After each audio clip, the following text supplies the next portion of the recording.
మనము ఈ సృష్టిలో చూసుకున్నట్లయితే, దేవుడి సృష్టిని మనం చూసుకున్నట్లయితే, కొండల గురించి మనం చూసుకుంటాం ఈరోజు.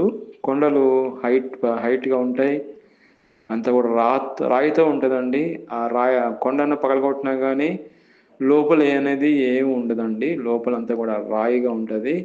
కానీ దేవుడి సృష్టిలో నుంచి మనం చూసుకున్నట్లయితే, సంఖ్యాకాండము 20 అధ్యాయము 11 వచనంలో అప్పుడు మోషే తన చెయ్యి ఎత్తి 2 మార్లు తన కర్రతో ఆ బండను కొట్టగా నీళ్లు సమృద్ధిగా ప్రవహించెను.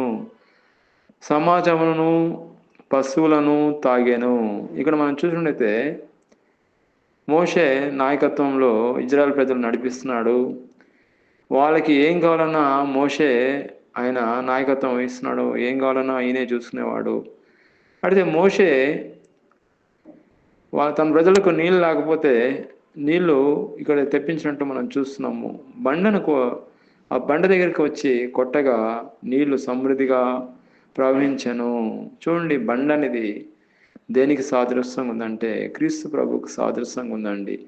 క్రీస్తు ప్రభు లేనిదే నువ్వు పరలోకానికి నువ్వు వెళ్ళలేవండి. క్రీస్తు ప్రభు లేనిదే దేవుడి సన్నిధానికి వెళ్ళలేవు. ఆయన అంత పరిశుద్ధుడు.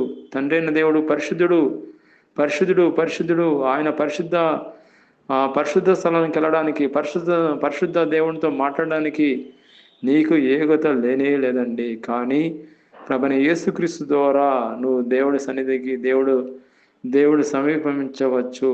ఇక్కడ మనం వాక్యం చూసినట్లయితే బండలోంచి నీళ్లు వచ్చినప్పుడు సమృద్ధిగా వాళ్ళందరూ కూడా నీళ్లు తాగినట్లు మనం చూస్తున్నామండి.